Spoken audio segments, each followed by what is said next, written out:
Hello friends, welcome to कारगी classes. Date आज की 20 मई 2021 और देख लेते हैं इंडियन एक्सप्रेस के इंपॉर्टेंट न्यूज़ और इंपॉर्टेंट आर्टिकल जो अभी हम एक्सप्लेन पेज से पिक करेंगे। देखो, फ्रंट पेज पे अगर देखी जाए तो साइक्लोन ताउते से कहीं ना कहीं बहुत ज़्यादा लॉसेस हुए हैं, जान माल की बहुत हानि हुई है। उसमें एक जो लॉस हुआ है वो तो अवॉइडेबल था, जिसको कहीं ना कहीं इग्नोर किया जा सकता था। बेसिकली बैर्ज करके P305 एक शिप था ओएनजीसी का, जो कि वहाँ पर एक्सप्लॉइटेशन का काम कर रहा था। और उस शिप में लगभग 600 से ज़्यादा वहाँ पर वर्कर्स थे या पूरा स्टाफ था, वो सारे काम कर रहे थे। तो ऐसे में उस शिप को वार्निंग मिलने के बावजूद उसके कैप्टन ने वहाँ से डाइवर्ट नहीं किया, जबकि वहाँ पर और भी बहुत सारे दूसरे शिप्स थे। वो वहाँ से जैसे ही वार्निंग मिली कि भाई साइक्लोन आ रहा है, तो ऐसे में वो वहाँ से छोड़ करके चले गए थे जगह को। बट इस पर्टिकुलर शिप के जो कैप्टन थे उन्होंने इग्नोर किया। इवन आप देखोगे कि वार्निंग आने के बाद में जब ये पता पड़ा कि जो लाइफ सेविंग बोट्स होती है ना, ये इस तरीके की बोट्स वहाँ पर, ये तो खैर ये रिंग है, लाइफ सेविंग रिंग है। बोट्स जो होती है ना, उनमें क्या होता है, वो एक तरीके से टायर की ट्यूब होती है ना, उस तरीके से काम करती है। उसमें हवा भर दी जाती है तो वो डूबती नहीं है। ठीक है, तो ऐसे में ज़्यादातर जो लाइफ सेविंग बोट्स थी वो पंचर थी, उनमें छेद था। तो ऐसे में वो लाइफ सेविंग बोट्स में भी जो लोग भी अपनी ज़िंदगी बचाने के लिए उतरे और वो वहाँ पर हवा लीकेज हो गई, वो सारे के सारे डूब गए। तो ऐसे में 26 डेड बॉडीज़ को निकाला जा चुका है। समझ रहे हो, 61 डेड बॉडीज, मतलब और इंडिविजुअल्स की सर्च अभी चल रही है। तो ये एक बहुत ही दुखद घटना हुई है जो कि अवॉइड की जा सकती थी। अभी क्या है, कहीं ना कहीं ये लापरवाही जो है, यही तो एक लीडरशिप की बात आती है ना, कि आपको डिसीजन लेना है। आप इस केस को एथिक्स पॉइंट ऑफ व्यू से देखो कि यहाँ पर आपको लीडरशिप स्किल दी हुई है और आपको फाइनलाइज करना है कि कौन सा काम करे जिससे कि मिनिमम लॉस हो। इसको यूटिलिटेरियनिज्म के पॉइंट ऑफ व्यू से देखो कि मानो यहाँ पर एक ट्रेन आ रही है, यहाँ से एक ट्रैक है, यहाँ से एक ट्रैक है, ठीक है, और इधर से ट्रेन जा रही है और यहाँ पर इस वाली ट्रैक पे 5 जने बैठे हैं। ठीक है, तो ऐसे में आप इन 5 की ज़िंदगी बचाने के लिए किधर जाओगे, जबकि जाना आपको इधर है। तो एक बार आपके लिए क्या होगा, सिग्नल ऑप्शन लेना कि आप इधर लेफ्ट में ले लो। अब मान लो कि एक ट्रैक है जिस पर बैठे हैं 5-7 बंदे, ठीक है, और इधर से आपकी ट्रेन है अच्छी खासी स्पीड में, आप लोको पायलट हो। तो ऐसे में क्या करोगे, क्या आप ब्रेक लगाओगे, क्या इन 5-7 जनों की ज़िंदगी बचाओगे? तो ऐसे में आपके सामने डिलेमा आ जाता है। तो ऐसे डिलेमा में आप ये देखने होती है आपको कि मैक्सिमम लोगों की मैक्सिमम हैप्पीनेस कैसे इंश्योर की जा सकती है, वही यूटिलिटेरियनिज्म है। और इसके लिए क्या करोगे आप कि कहीं ना कहीं अगर अचानक से ब्रेक लगाओगे तो ट्रेन में जो हज़ारों पैसेंजर्स बैठे हैं उनकी जान दांव पे लग जाएगी। तो ऐसे में अगर आपको वहाँ पर बैलेंस करके ब्रेक लगाने का मौका मिले तो ब्रेक लगाओ, नहीं तो आपको प्रायोरिटी इनको देनी पड़ेगी जो आपके पास में ऑलरेडी हज़ारों है। क्यों? अचानक से हाई स्पीड में आप ब्रेक लगाओगे तो ट्रेन कॉलेप्स कर सकती है और पता नहीं कितने 7 जने और मर जाएंगे। समझ रहे हो?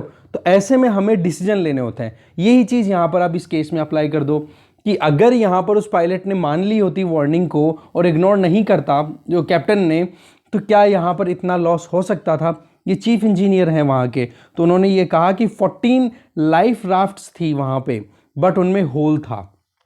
ठीक है ना?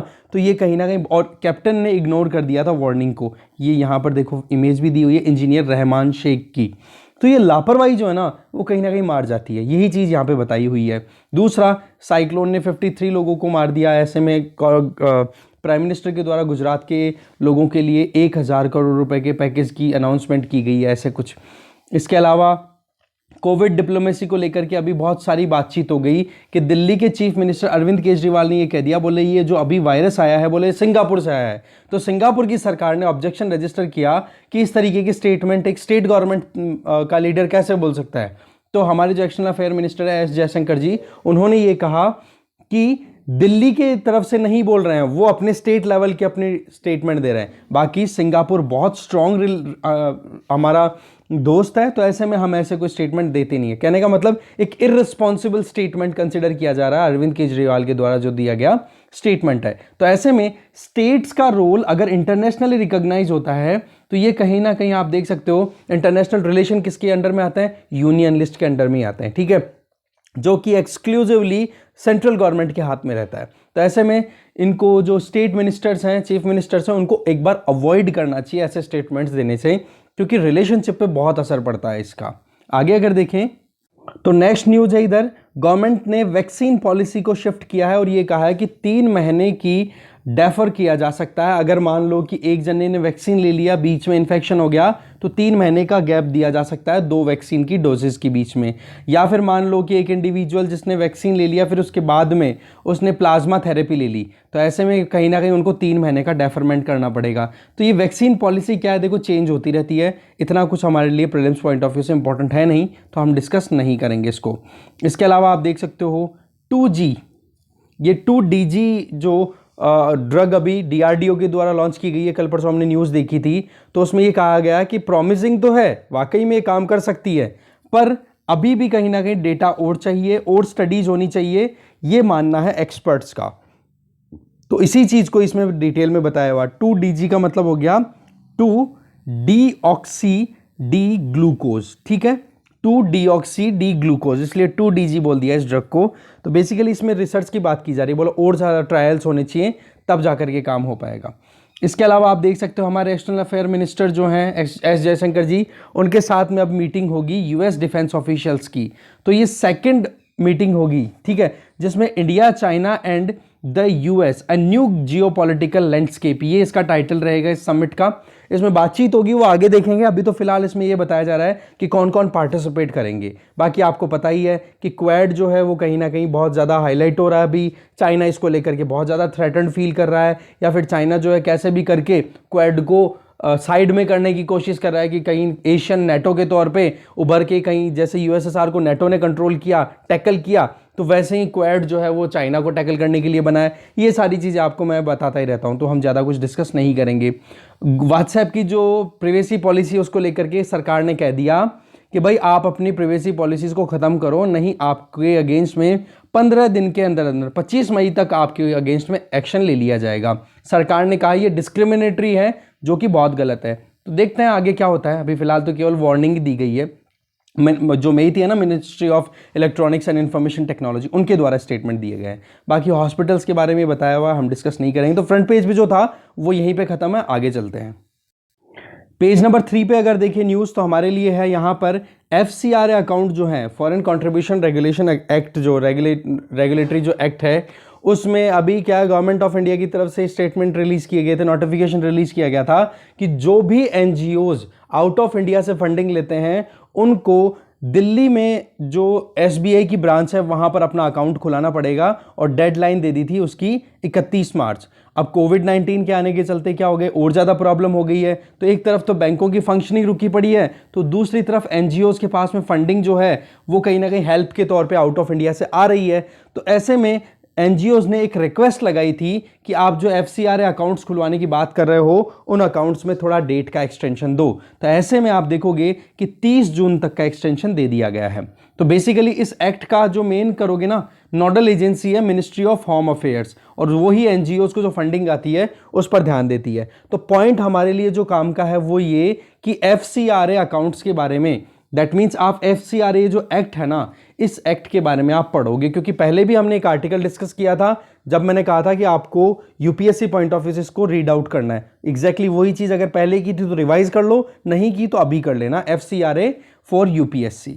इसके अलावा देखें हम अगर हमारे यहाँ पर, तो राजस्थान को हाई कोर्ट ने अभी एक, राजस्थान में एक वर्डिक्ट निकला है राजस्थान हाई कोर्ट की तरफ से कि अगर कोई भी ऐसा क्राइम कंडक्ट किया जाता है अब आने वाले दिनों में 17 जुलाई तक, जिसकी सज़ा 3 साल तक होती है, तो ऐसे में उस क्राइम को पनिशेबल नहीं माना जाएगा। एक बार अरेस्ट को, मतलब अरेस्ट को सस्पेंड कर दिया गया है, कहने का मतलब कि अरेस्ट नहीं किया जाएगा। समझ रहे हो, क्राइम तो पनिशेबल है, पर 3 साल तक का अगर क्राइम पनिशेबल, मतलब पनिशमेंट 3 साल तक की मिलती है, तो ऐसे में अरेस्ट नहीं किया जाएगा। वजह कि बोला वो जो बंदा जिसको आप अरेस्ट करोगे वो कोविड कैरियर हो सकता है, वो बाहर से जेलों में वायरस को ले जा सकता है, तो ये घातक साबित हो सकता है। तो ऐसे में ओवर क्राउडिंग को रिड्यूस करने के लिए ये स्टेटमेंट दिए गए हैं। फिर इसके बाद में आप देखोगे कि अब कहीं ना कहीं इसमें प्रोविज़न क्या रखा गया है कि अगर पनिशमेंट 3 साल तक की हो या फिर जो फर्स्ट क्लास मजिस्ट्रेट होते हैं उनके द्वारा जो ट्रायल किए जाते हैं, तो 3 साल punishment plus first class magistrate अगर ट्रायल ले रहे हैं तो ऐसे केसेस में अरेस्ट नहीं किया जाएगा 17 जुलाई तक। ये है इसमें प्रोविज़न। तो इससे कहीं ना कहीं आप देख सकते हो एक मैसेज भी क्लियर है कि पेंडेमिक को कंट्रोल करने में जुडिशरी भी पूरा हेल्प करने के लिए रेडी है। दूसरी तरफ अगर देखें तो क्राइम्स बढ़ने का डर भी है, क्योंकि लोगों के मन में डर तो नहीं रहेगा ना, पर वही चीज़ है, ये बीमारी ऐसी है, इसके अंदर कोई ये नहीं देखेगा कि क्राइम कौन कर रहा है क्या नहीं कर रहा है। अगर बीमारी उस इंडिविजुअल को लग गई तो फिर वो वैसे भी मरे बराबर ही हो जाता है, हालत ख़राब हो रही है वैसे भी। ठीक है, इसके अलावा एथिक्स के पेपर के पॉइंट ऑफ व्यू से एक ही एग्जाम्पल आप लिख लो कि पेशेंट की डेथ हो गई पर पैसे के चक्कर में प्राइवेट हॉस्पिटल्स ने लगातार पैसे लेते रहे। ये बहुत ज़्यादा एक मतलब ग्रिम सिचुएशन है हमारे हेल्थ सिस्टम की, जहाँ पर प्राइवेटाइजेशन की हम बात करते हैं ना, तो ये बहुत ही गलत बात आ जाती है कि डेथ हो जाती है उसके बावजूद भी पेशेंट की डेड बॉडी को रख लिया जाता है आईसीयू में वेंटिलेटर पे और फिर बोलते हैं कि हाँ अभी नहीं, अभी सांसें चल रही हैं, सांसें चल रही है। तो जब तक घर वालों के पास में पैसे हैं तब तक तो वो सांसें चलती रहती है और पैसे देने की मनाही की नहीं, इतने में फिर डेड बॉडी पकड़ा देते हैं। तो ऐसे में कोशिश तो ये रहती है कि 2-4 दिन रख करके 4-5 लाख रुपए ऐंठ लिए जाए। ये रियलिटी आपको भी पता है ये चीज़।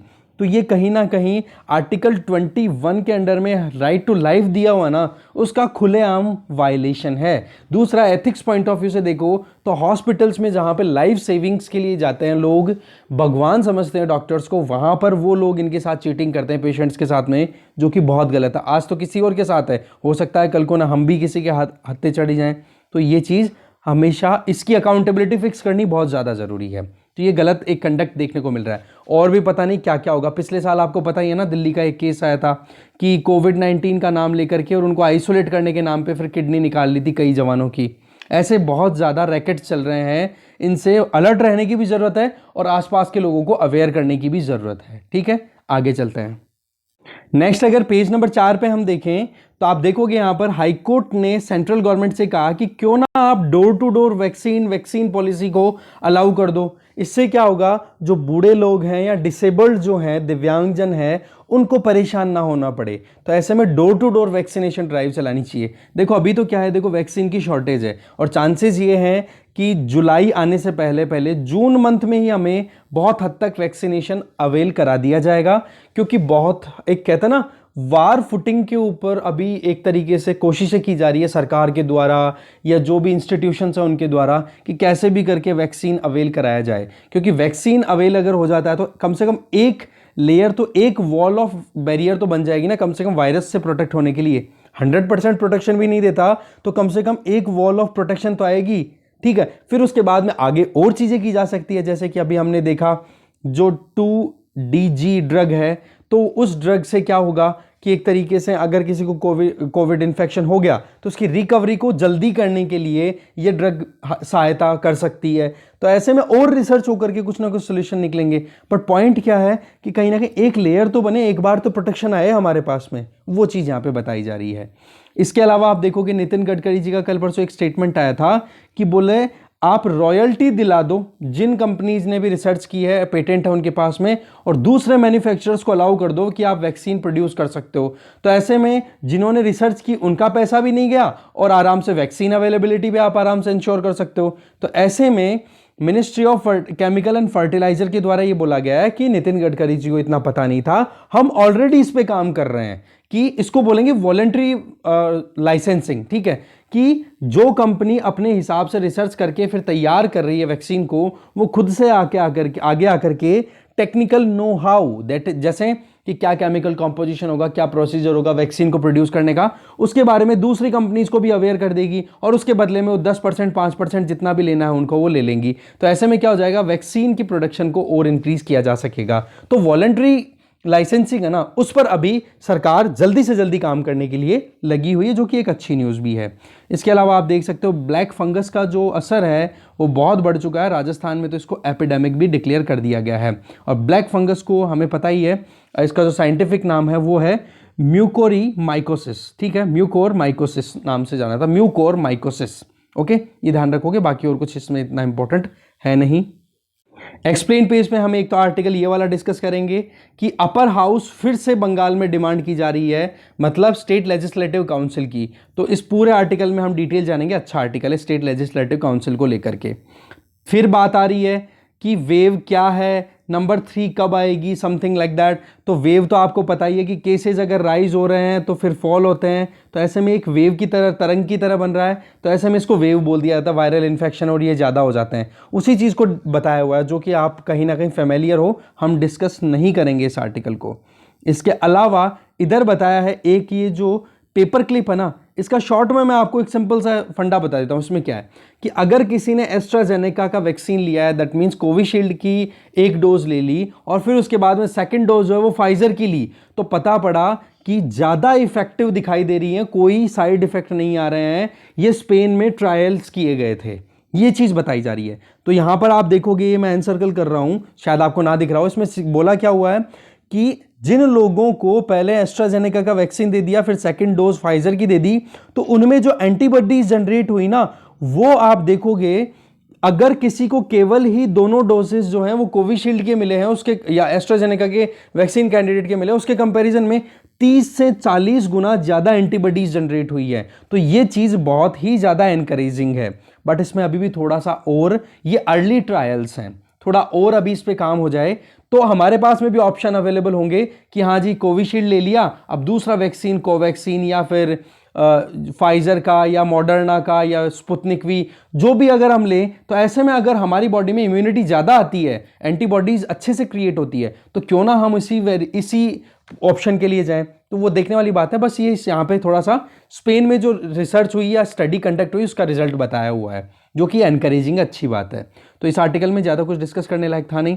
और हम जो आर्टिकल दूसरा देखेंगे वो ये है कि क्या है केयर्न एनर्जी का गवर्नमेंट ऑफ इंडिया के साथ पूरा मुद्दा, और एयर इंडिया के स्टेक्स को क्यों एक तरीके से हड़पना चाह रहा है ये, या फिर एयर इंडिया के जो एसेट्स हैं उन पर क्यों क्लेम कर रहा है अभी, या फिर केस किया हुआ है यूके की बेस्ड ये केयर्न एनर्जी कंपनी के द्वारा। जानेंगे इस आर्टिकल के थ्रू। आगे देखें, वर्ल्ड पेज पे आप देख सकते हो कि एशिया में फिर से वायरस का स्प्रेड होना शुरू हो चुका है, तो रेस्ट्रिक्शंस री इंपोज कर दी जा रही है।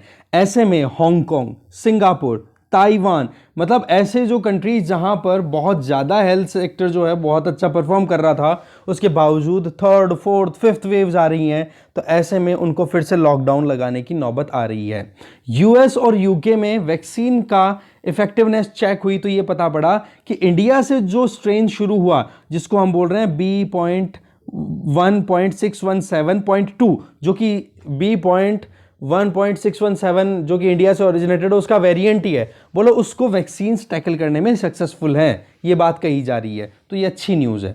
इधर आप देख सकते हो, ये हमारे काम का नहीं है, ये भी हमारे काम का नहीं है, ये भी हमारे काम का नहीं है। बस एक जो पॉइंट है वो ये कि यूएस ने, मतलब चाइना का ये कहना है कि ताइवान स्ट्रेट से यूएसए के वॉरशिप्स जो हैं वो निकल रहे हैं, तो यूएसए हमें डराने की कोशिश कर रहा है या फिर शांति भंग करने की कोशिश कर रहा है। ये चीज चाइना के द्वारा बोली गई है। अब ताइवान स्ट्रेट कहां पर है, मैप पे चलते हैं, मैप पे देखेंगे।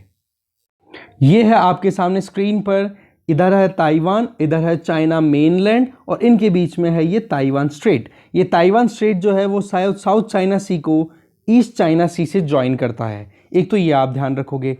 और कुछ इंपॉर्टेंट आइलैंड्स की बात करो तो पेंगू आइलैंड यहां पर ये लोकेटेड है, पेंगू, पेचाओ, चिमी, ये आइलैंड्स हैं। ऐसे नाम पूछ लिए जाते हैं ये कहाँ पर लोकेटेड है, तो पेंगू तो आप जरूर ही याद रखोगे। इसके अलावा ताइवान के चारों तरफ अगर ओशंस की बात करें हम, तो एक तरफ तो साउथ चाइना सी है, तो इधर आप देखोगे ताइवान स्ट्रेट है, तो इधर ऊपर की तरफ ईस्ट चाइना सी है, तो साउथ ईस्ट की तरफ आप देखोगे तो फिलीपींस सी है। ठीक है, ताइवान की कैपिटल तेपे, ये यहाँ पर बिल्कुल नॉर्थ में लोकेटेड है। इस मैप को आप थोड़ा ध्यान से देखोगे, बहुत इंपॉर्टेंट है। मैं थोड़ा सा जूम और कर देता हूँ, थोड़ा और क्लियर हो जाएगा आपके लिए। ये देखो यहाँ से एकदम मैं स्क्रॉल अप करूँगा तो नामों को थोड़ा ध्यान से देखें आप। ठीक है, ये देखिए ताइवान, ताइवान की इंपॉर्टेंट सिटीज़। ठीक है, ऐसे देखो ये चैनल यहाँ पर पेस्काडोर्स, ठीक है, पेस्काडोर्स चैनल जो कि पेगू आइलैंड्स को सेपरेट कर रहा है ताइवान से। इसके अलावा आप नीचे देखो तो तो यूएसए की जो 7th फ्लीट है ना, नेवी की 7th फ्लीट, जो रिसेंटली अभी हमारे लक्षद्वीप वाले रीजन से निकला था, बहुत सारे मुद्दे हमने हाईलाइट किए थे उस टाइम पे इंडिया यूएस रिलेशन को लेकर के, वही 7th फ्लीट इधर से निकली है। उसी के ऊपर चाइना ने अपना सवाल उठाया, बोले कि इधर शांति को भंग करने की पूरी कोशिश की जा रही है चाइना यूएसए के द्वारा। ठीक है, ये रिलेशन चल रहे हैं अभी। तो पॉइंट हमारा यहाँ पर मैपिंग का था, बाकी तो देखो रिलेशनशिप डेवलप होती रहेगी, उसके हिसाब से आर्टिकल्स और देख लेंगे। आगे चलते हैं। इकोनॉमी पेज पर हमारे लिए एक छोटी सी न्यूज़ है, वो ये कि चाइना ने भी देखो क्रिप्टो करेंसीज पे बिल्कुल बैन लगाने का अपना एक मानस बना लिया है, और ये कह दिया कि कोई भी इंस्टीट्यूशन, चाहे वो बैंक्स हो चाहे कोई भी फाइनेंशियल इंस्टीट्यूशन हो, अगर उन्होंने क्रिप्टो मार्केट को सपोर्ट किया तो अच्छी बात नहीं होगी। दैट मीन्स बिल्कुल क्लियर कर दिया कि अब जो है फ्यूल जो मिल रहा है ना क्रिप्टो करेंसीज को, जैसे कि बिटकॉइन का नाम आपने सुना होगा, बीएनबी हो गया, एथेरियम हो गया, ये कुछ ऐसी कंपनीज हैं या ऐसी क्रिप्टो करेंसी चल रही हैं। तो ऐसे में चाइना में भी क्रैकडाउन इस पर लगा दिया गया है।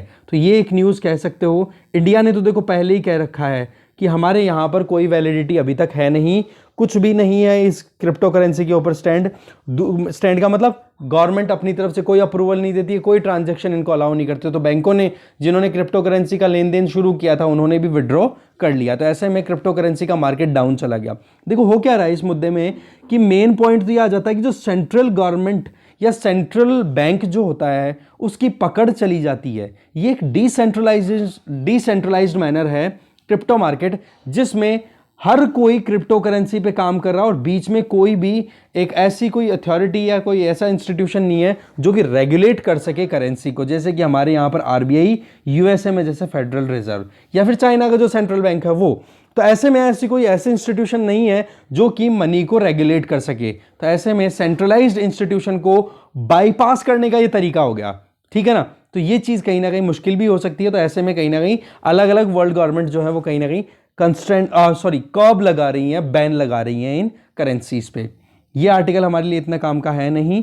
इधर आप देख सकते हो ये आर्टिकल थोड़ा सा काम का है, जिसमें ई वे बिल, बेसिकली एक स्टेट मान लो ए है, राजस्थान है, और यहां से गुजरात में कुछ जा रहा है, तो राजस्थान से गुजरात में अगर माल जो भी जा रहा है, जो भी गुड्स जा रहे हैं, और अगर उनकी प्राइस जो है वो 50,000 रुपए से ज़्यादा है, तो ऐसे में उनको ई वे बिल लेना पड़ेगा। तो वो जो ट्रक जाएंगे ना, ट्रक्स में गुड्स लोड्स होके जाएंगे, गुड्स लोड होके जाएंगे, तो ऐसे में वो ट्रक यहाँ से इधर जाएंगे, तो उनको क्या करना पड़ेगा, बहुत सारे हाईवेज क्रॉस करने होंगे, हाईवेज पे टोल बूथ भी आएंगे। तो बहुत सारे टोल पे क्या है हमारे मेथड, फास्टैग या आरएफआईडी मेथड हम यूज़ करते हैं। तो क्यों ना जो ये 50,000 से ज़्यादा का कंसाइनमेंट लेकर के कोई भी ट्रक एक स्टेट से दूसरे स्टेट में अगर जाता है, तो उनके पास में जो ई वे बिल है उनको इनके साथ में कनेक्ट कर दिया जाए। और कनेक्ट करने से क्या फ़ायदा होगा, जीएसटी कलेक्शन में प्रॉब्लम नहीं आएगी, क्योंकि प्रॉपर ट्रैकिंग हो पाएगी ट्रक की कि कितना माल था, किधर से गया, कौन कौन से टोल प्लाजा उन्होंने क्रॉस किए, बीच में कहाँ मिस हो गया। तो वो सारी चीज़ें जब ट्रैक होगी तो जीएसटी में जो कमी आ रही है, चोरी की जा रही है, उस चोरी को पकड़ने में हेल्प मिलेगी। तो ये है इसमें कि ई वे बिल को इंटीग्रेट करने की बात चल रही है फास्टैग के साथ में। यह आर्टिकल हमारे काम का नहीं है, नहीं देखेंगे। इसके अलावा नीचे अगर देखें तो ये हमने देख ही लिया कि बिटकॉइन का इनका मार्केट बहुत डाउन चल रहा है, लोग बेच रहे हैं, तो हमारे किसी काम का नहीं है, ये भी किसी काम का नहीं है। इधर आप देख सकते हो डोनेशन रिलेटेड मुद्दा है कि हरियाणा और गुजरात सरकार ने ये कह दिया कि जिन भी बिजनेस हाउसेज ने कोविड-19 को टैकल करने के लिए डोनेशन दिया है या जिन्होंने भी, तो उनको जीएसटी में छूट मिलेगी, रीइंबर्समेंट किया जा रहा है, उनको रीपे किया जा रहा है जीएसटी का, ये बताया जा रहा है। इसमें ज़्यादा कुछ काम का है नहीं। आईजीएसटी, सीजीएसटी, एसजीएसटी, ठीक है, ये 3 सेगमेंट होते हैं। तो आपके लिए टास्क क्या है, जीएसटी से रिलेटेड आप एक बार रिवीजन करोगे, बहुत इंपॉर्टेंट टॉपिक है ये, एक बार रिवाइज कर लेना। केयर्न एनर्जी के ऊपर देखो, केयर्न इंडिया के ऊपर फाइन लगा दिया गया है सेबी के द्वारा कि बोला इन्होंने जो आईपीओ रिलीज हुआ था, आईपीओ मार्केट है जो शेयर मार्केट है, वहां पर बहुत ही मतलब डिस्क्रिपेंसीज देखने को मिली है। ठीक है, उसके चलते तो केयर्न एनर्जी का मुद्दा तो हम वैसे भी एक्सप्लेन पेज पे पूरा डिटेल में देखेंगे। तो हमारे पास में 2-3 आर्टिकल्स आप देख लेते हैं और बाकी कुछ है नहीं ज़्यादा। तो एक सेकेंड, फर्स्ट आर्टिकल है, बंगाल जो है वो अपर हाउस की डिमांड कर रहा है। और फिर से अब देख लेते हैं कौन कौन से स्टेट्स के पास में अपर हाउस है। तो सबसे पहला मुद्दा तो ये आ गया कि कौन कौन से स्टेट्स के पास में अपर हाउस। देखो, अगर कोई भी स्टेट में असेंबली की बात करें, स्टेट लेजिस्लेचर की बात करें, तो अगर वहां पर बाई कैमरल सिस्टम में मतलब दो हाउसेज हैं, तो एक तो होता है स्टेट लेजिस्लेटिव असेंबली और एक होता है स्टेट लेजिस्लेटिव काउंसिल। तो स्टेट लेजिस्लेटिव काउंसिल को अपर हाउस भी बोला जाता है, सेकंड हाउस भी बोला जाता है, और स्टेट लेजिस्लेटिव असेंबली जो कि इलेक्टेड रिप्रेजेंटेटिव हाउस है, इसको लोअर हाउस भी बोला जाता है, तो फर्स्ट हाउस भी बोल दिया जाता है। तो ये आप ध्यान रखेंगे। तो ऐसे में वेस्ट बंगाल में इलेक्शन अभी कंप्लीट हुए हैं, तो तृणमूल कांग्रेस ने अपने कैंपेन के टाइम पे अपने एजेंडा में ये कहा था कि हम लेजिस्लेटिव काउंसिल लेकर के आएंगे। तो अभी अगर हम बात करें तो हमारे यहाँ पर लगभग एग्जैक्टली 6 स्टेट्स हैं जहां पर स्टेट लेजिस्लेटिव काउंसिल है, जिनमें बिहार, यूपी, महाराष्ट्र, आंध्र प्रदेश, तेलंगाना और कर्नाटका हैं। ये नाम याद रखोगे, जिनके पास में बाई कैमरल लेजिस्लेचर है, that means state legislative council भी है, जिसको सेकंड चैम्बर भी बोला जाता है। साथ में आप देखोगे कि अभी जो मुद्दा है उसमें जो ये फिर से वेस्ट बंगाल डिमांड कर रहा है, तो क्या ये पहली बार है? जी नहीं, ये दोबारा डिमांड की जा रही है। वेस्ट बंगाल में 1969 तक वहां वेस्ट बंगाल में स्टेट लेजिस्लेटिव काउंसिल हुआ करती थी, ठीक है, पर उसके बाद में अब धीरे धीरे फिर से डिमांड हो रही है। देखो, काउंसिल बनती कैसे, उसका सिंपल सा तरीका ये है। देखो, शुरुआत होती है मॉन्टेग्यू चेम्सफोर्ड, जो मॉन्टफोर्ड रिफॉर्म्स आते हैं 1919 में, उस टाइम पर आप देखोगे पहली बार बाईकैमरल सिस्टम की बात की गई थी इंडिया में। और 1919 के मॉन्टफोर्ड जो रिफॉर्म्स थे उनमें तो नेशनल लेवल पे मतलब पार्लियामेंट को बाईकैमरल कर दिया गया था। फिर 1935 का जो एक्ट आया था, गवर्नमेंट ऑफ इंडिया एक्ट, उसमें स्टेट लेजिस्लेचर को भी बाईकैमरल कर दिया गया, तो 2 हाउसेज वहां पे दे दिए गए थे। तो ओवरऑल आप देखोगे कि बंगाल में पहली स्टेट लेजिस्लेटिव काउंसिल कब स्टैब्लिश की जाती है? 1937 में, और वो लगातार बनी रहती है, ऐसी बात है नहीं। अब बात आ जाती है कि जब हम इंडिपेंडेंट हुए तब कॉन्स्टिट्यूएंट असेंबली में क्या डिबेट था? तो सबसे पहला डिबेट तो ये था कि अगर सेकंड चैम्बर अगर हम लेकर के आते हैं, देखो होता क्या है, हमारे यहाँ पर रिप्रेजेंटेटिव डेमोक्रेसी है, तो यहाँ पर जो भी लोग हैं वो वोट देते हैं अपने रिप्रेजेंटेटिव्स को, और वो जाकर के बैठ जाते हैं कहाँ पर? स्टेट लेवल की पॉलिटिक्स की बात कर रहे हैं अभी हम, हाँ ठीक है। तो वो जाकर के बैठते हैं कहाँ पर? स्टेट लेजिस्लेटिव असेंबली में, और बन जाते हैं MLAs, member of legislative assembly. तो ऐसे में बोले जब डायरेक्टली इलेक्टेड मेंबर्स हमारे पास में है, तो वो अगर एफिशिएंटली काम कर सकते हैं, तो कॉन्स्टिट्यूएंट असेंबली में ये बात आई, तो फिर हमें जरूरत क्या है स्टेट लेजिस्लेटिव काउंसिल की? ये तो कहीं ना कहीं जो इलेक्टेड रिप्रेजेंटेटिव्स हैं उनकी पावर को अंडरमाइन करने का काम हो गया, कि ये लोग जब अच्छा काम कर सकते हैं तो ये बीच में एक और लेयर अगर हम लेकर के आएंगे तो कानून बनने में बड़ी बाधाएं आ सकती है, ये तो रोड़ा अटकाएगी। तो एक तो क्या हो गया कि कहीं ना कहीं मतलब जो भी कानून स्टेट लेजिस्लेटिव असेंबली बना सकती है एफिशिएंटली, उनको कहीं ना कहीं वायलेट करने का काम कर सकती है स्टेट लेजिस्लेटिव काउंसिल, या डिले भी करे तो भी प्रॉब्लम हो सकती है, नंबर 1। नंबर 2, ये आर्ग्यूमेंट था कि स्टेट लेजिस्लेटिव काउंसिल अगर बनेगी तो एक्सचेकर मतलब सरकार के पास में जो पैसा इकट्ठा होता है, लोगों की खून पसीने की कमाई पे वो टैक्स लगा करके इकट्ठा करते हैं, तो बोलो उनसे आपको और ज्यादा सैलरीज निकालनी पड़ेगी, तो ये तो और भी चिंता की बात है। तो ये 2 कुछ इंपॉर्टेंट आर्ग्यूमेंट्स थे कि स्टेट लेजिस्लेटिव काउंसिल की हमें जरूरत नहीं है।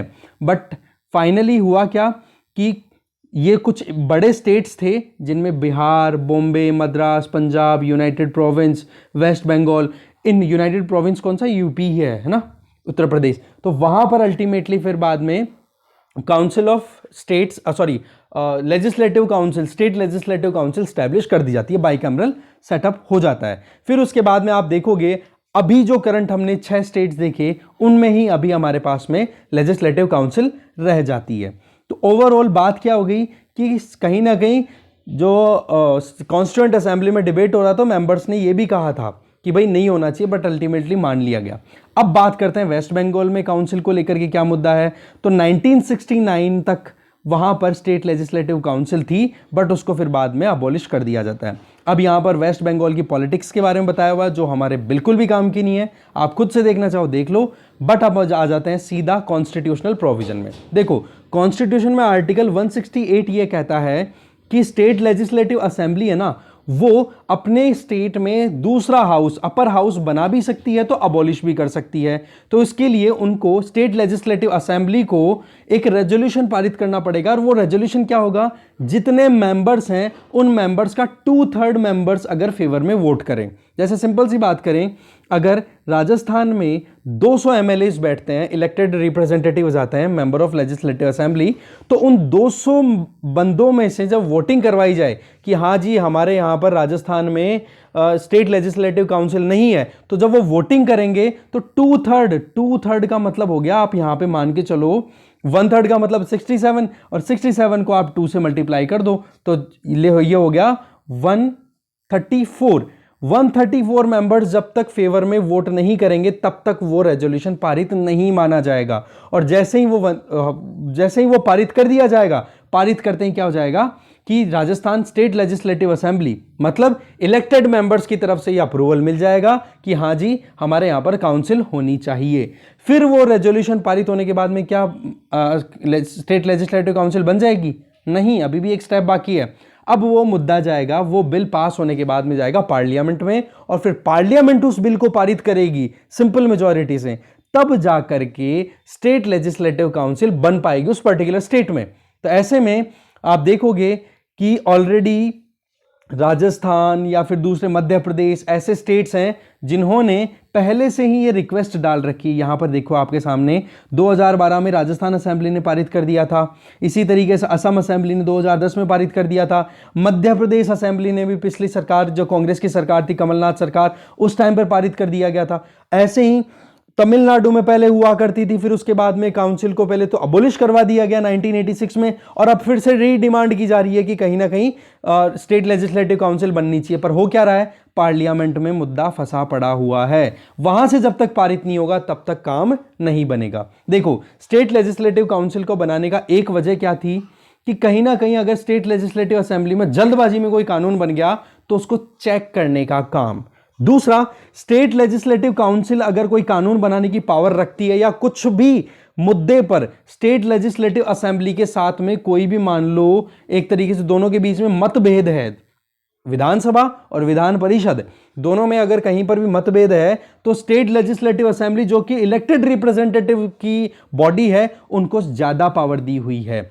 और केवल मुद्दा कहां पर फंसेगा कि 4 महीने तक स्टेट लेजिस्लेटिव काउंसिल जो है वो बिल को डेफर कर सकती है। ये प्रोविजंस आपको देखने हैं एम लक्ष्मीकांत में कि state legislative council, state legislative assembly और इनके रिलेशन, क्योंकि ये मुद्दा जो मैं बोल रहा हूं ना सीधा पॉइंट कि 4 महीने तक ही किसी कानून को स्टेट लेजिस्लेटिव काउंसिल मतलब विधान परिषद डेफर कर सकती है। ये केवल 4 महीने तक की पावर है, उसके बाद में स्टेट लेजिस्लेटिव असेंबली जो कुछ भी कहे वो फाइनल है। तो ऐसे में कहीं ना कहीं सुप्रीम पावर किसके हाथ में है? इलेक्टेड रिप्रेजेंटेटिव के हाथ में अभी भी, क्योंकि मेन मुद्दा क्या था कि हमारे यहां पर डेमोक्रेटिक जो इलेक्टेड डेमोक्रेसी है या फिर आप कह सकते हो रिप्रेजेंटेटिव डेमोक्रेसी है, तो उसमें एसएलसी का पावर अगर एसएलए के ऊपर हो गया तो वो कहीं ना कहीं चिंता की बात हो जाएगी।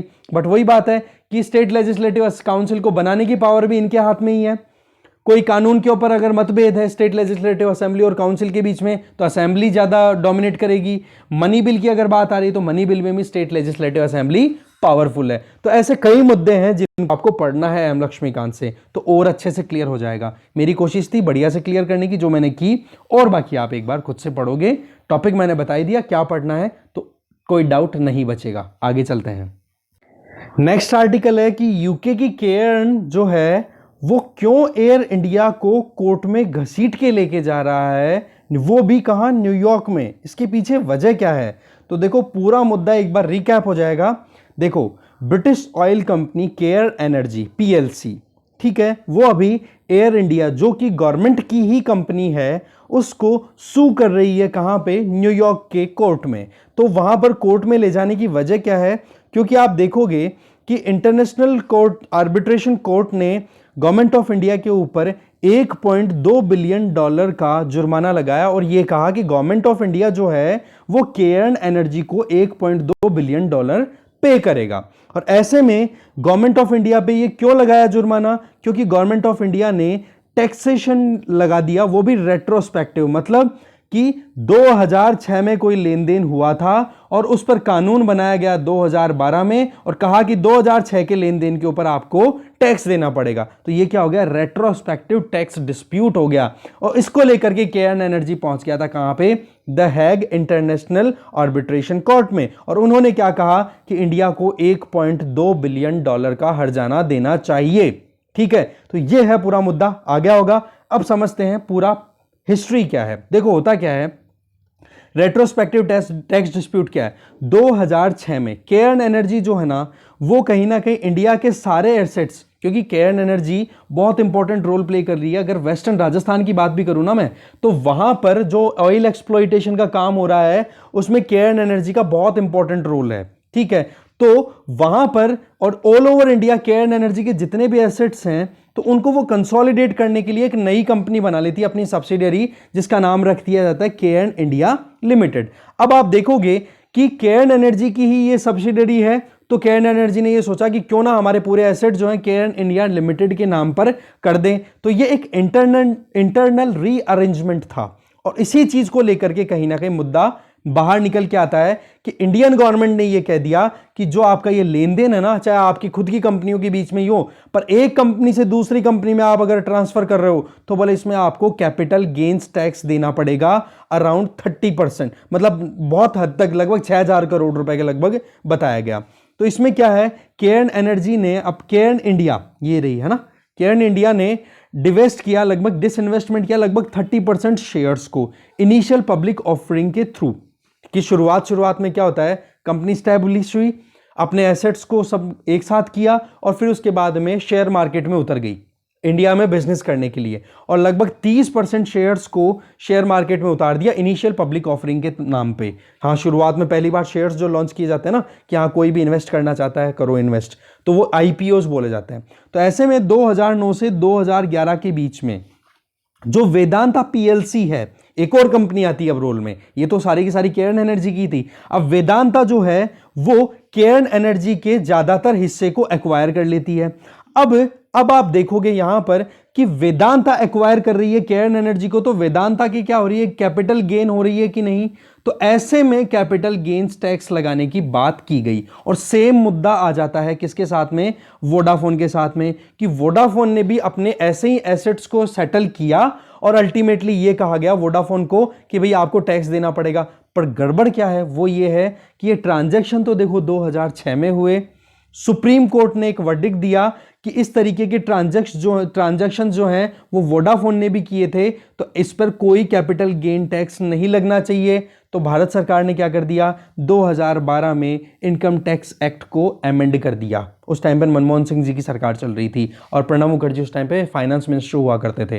तो उन्होंने अमेंडमेंट कर दिया 2012 में और उसमें क्या कह दिया कि कोई भी कैपिटल गेन हो या आप किसी को कैपिटल बेच रहे हो, अगर वो इंडिया के अंदर पूरा हो रहा है और उसमें आपका लेन देन कुछ भी हो तो ऐसे में आपके टैक्स लगेगा। तो 2012 में अमेंडमेंट कर दिया और वो लागू कर दिया किस पे, 2006 के ट्रांजैक्शंस पे। तो ये हो गया रेट्रोस्पेक्टिव ट्रांजैक्शन के ऊपर आपने टैक्स लगा दिया और इसलिए इस चीज को लेकर के केयर्न एनर्जी हो गई नाराज। और नाराजगी की बात भी थी कि 2006 में हमने ट्रांजैक्शन किया तो अब आप टैक्स बना रहे हो। तो ये क्या है, ये कहीं ना कहीं लेट लतीफी का एक उदाहरण है। सिंपल सी बात है कि आप आगे की नहीं सोचते हो, एक्सपर्ट से रिसर्च नहीं कराते हो, पूरी डिस्कशन नहीं होती है और उसके पहले ही उसके बाद मतलब काम होने के बाद में कानून बनाए जाते हैं, जो कि बहुत गलत होता है। रुकिए एक सेकंड। तो बेसिकली केयर्न एनर्जी जो है वो यूके बेस्ड कंपनी है और यूके और इंडिया के बीच में बायलैटरल इन्वेस्टमेंट ट्रीटी हुई है। तो उसके बेसिस पे अगर देखा जाए तो इंडिया के ऊपर ऑब्लिगेशन है कि ट्रीटी के बेसिस पे अगर इन्वेस्टमेंट आता है तो वहां पर फेयर और इक्विटेबल मैनर में ट्रीटमेंट किया जाएगा जो भी कंपनीज यूके से उठ करके इंडिया में आकर इन्वेस्ट कर रही है। तो ये मुद्दा है सारा, आपको समझ में आ गया होगा। अब करंट डिस्प्यूट क्या है, डिस्प्यूट ये है कि इंटरनेशनल आर्बिट्रल ट्रिब्यूनल जो कि द हैग में लोकेटेड है, उन्होंने गवर्नमेंट ऑफ इंडिया के ऊपर एक तरीके से आप कहोगे कि जो गारंटी दी हुई है इक्विटेबल ट्रीटमेंट की यूके और इंडिया की बायलैटरल ट्रीटी के बेसिस पे, तो बोला इंडियन गवर्नमेंट ने उसको वायलेट किया है और इसके चलते अब इंडियन गवर्नमेंट को केयर्न एनर्जी को इंडियन गवर्नमेंट के द्वारा $1.2 बिलियन जो है वो केयर्न एनर्जी को देने होंगे। तो ये है मुद्दा। अब आप देखोगे कि इस मुद्दे को लेकर के गवर्नमेंट ऑफ इंडिया है वो भी कहीं ना कहीं नेदरलैंड्स में ही इसके अगेंस्ट अपील कर चुका है। तो दूसरी तरफ केयर्न एनर्जी जो है वो न्यूयॉर्क में साउथ डिस्ट्रिक्ट में एक कोर्ट है, वहां पर जाकर के एयर इंडिया के अगेंस्ट में जाकर के केस ठोक दिया। अब एयर इंडिया पे क्यों? क्योंकि आप देख सकते हो एयर इंडिया सारी की सारी किसकी है, कंपनी में शेयर्स मैक्सिमम किसके हैं? बोलो गवर्नमेंट ऑफ इंडिया के। अगर एक कंपनी से पैसा कमाया हुआ अगर सरकार के पास में जा रहा है और सरकार को 1.2 बिलियन डॉलर का हर्जाना भुगतना है, तो क्यों ना फिर उस कंपनी से ही भुगत लिया जाए, उस कंपनी पे ही थोप दिया जाए। यही चीज की गई है केयर्न एनर्जी के द्वारा न्यूयॉर्क में जो केस किया गया, क्योंकि एयर इंडिया का यूनाइटेड स्टेट्स का ऑपरेशन आप देख सकते हो हेडक्वार्टर है जो कि न्यूयॉर्क में, वहीं पर ये एड्रेस है, यहां पर लोकेटेड है। ठीक है, तो इस चीज को लेकर के कहीं ना कहीं एक लूप होल निकाला है केयर्न एनर्जी ने कि कैसे भी करके भारत सरकार के ऊपर दबाव लगाया जाए। और दूसरी तरफ जो भारत सरकार है वो 1.2 बिलियन डॉलर का जो ये फाइन लगाया है, एक तरीके से बोला इस लायबिलिटी को कंप्लीट करने से पहले भारत सरकार ने भी चैलेंज कर दिया है नेदरलैंड्स में कि भाई आप इसको एक बार रिव्यू करो। तो ये सारा मुद्दा आपको समझ में आ गया होगा। कोई डाउट हो तो एक बार खुद से पढ़ लो, बहुत अच्छे से समझ में आ जाएगा। ठीक है, बहुत एकदम सिंपल तरीके से बताने की कोशिश की, एक आसान शब्दों में जैसे हम बात कर रहे हो वैसे। ठीक है, तो देखो डिस्कशन में कंटेंट इतना ही था। Thank you very much for watching this video. अगर कुछ बच गया हो कर लो खुद से। Thank you.